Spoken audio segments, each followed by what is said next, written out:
জনাব তারেক রহমানের সভাপতিত্বে জাতীয় স্থায়ী কমিটির জরুরি সভা অনুষ্ঠিত হয়েছে। এই সভায় জাতীয় স্থায়ী কমিটি ইতিমধ্যেই আমাদের দলের গঠনতন্ত্র অনুযায়ী দলের ভারপ্রাপ্ত চেয়ারম্যান জনাব তারেক রহমান চেয়ারম্যানের দায়িত্ব গ্রহণ করায় সন্তোষ প্রকাশ করেছে এবং চেয়ারম্যান দল পরিচালনার ক্ষেত্রে যেন সফল হতে পারেন সেই জন্য সবাই দোয়া করেছে। প্রিয় সাংবাদিক বন্ধুগণ, এর পরের যে সিদ্ধান্ত আমরা নিয়েছি, এই সিদ্ধান্তটি হচ্ছে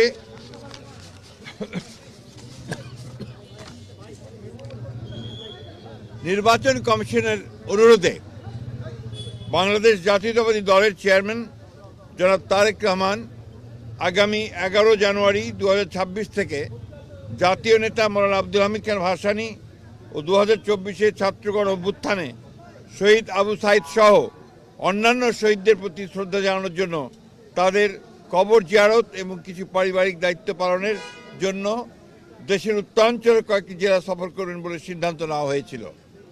এ ব্যাপারে নির্বাচন কমিশনের অনুরোধে বাংলাদেশ জাতীয়তাবাদী দলের চেয়ারম্যানের এই সফর স্থগিত ঘোষণা করা হয়েছে।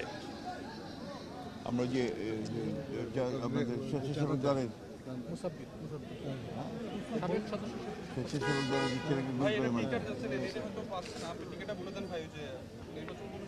আপনারা ইতিমধ্যেই এই খবরটা সবাই জানেন। প্লিজ ভাই প্লিজ, আপনারা সবাই খবরটা খুব ভালো করে জানেন যে দেশের যে নির্বাচন আগামী ফেব্রুয়ারি মাসের 12 থেকে অনুষ্ঠিত হতে যাচ্ছে, সেই নির্বাচনকে বিভিন্নভাবে প্রশ্নবিদ্ধ করার জন্য, বানচাল করার জন্য একটা মহল বিভিন্নভাবে চক্রান্ত করছে। তারা ইতিমধ্যেই আপনি জানেন যে উসমান হাদিকে গুলি করে হত্যা করা হয়েছে।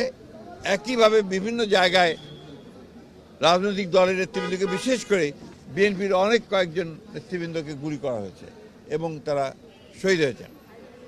এবং গত কয়েকদিন আগে স্বেচ্ছাসেবক দলের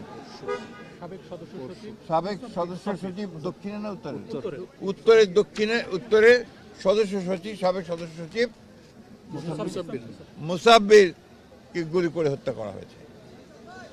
আমরা ইতিমধ্যেই এর তীব্র নিন্দা জানিয়েছি, ক্ষোভ প্রকাশ করেছি এবং অবিলম্বে হত্যাকারীদেরকে গ্রেফতার করে আইনের আওতায় আনার দাবি জানিয়েছি। আমরা বারবার করে এ কথা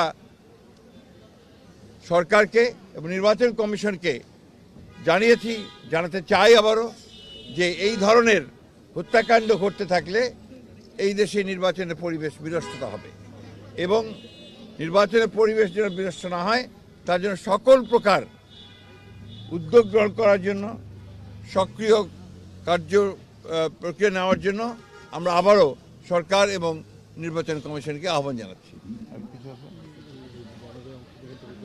আর ইতিমধ্যে আপনারা সবাই জানেন যে আমাদের গণতন্ত্রের মাতা, অবিসংবাদী নেত্রী এবং আমাদের আপসীর নেত্রী দেশনেত্রী বেগম খালেদা জিয়ার ইন্তেকালের পরে তার জানাজায় যে শরণার্থী কালের বৃহত্তম জানাজা অনুষ্ঠিত হয়েছিল এবং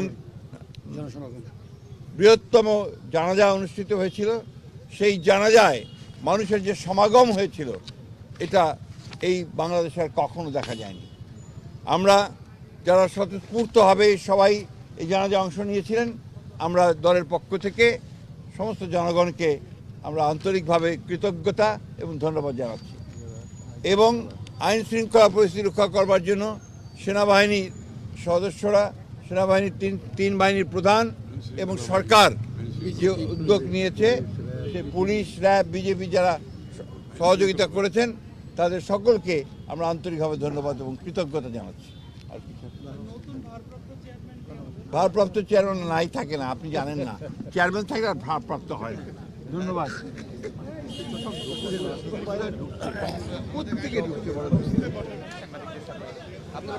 রৌনক, যেমনটা শুনছিলেন দলের মহাসচিব মির্জা, জি।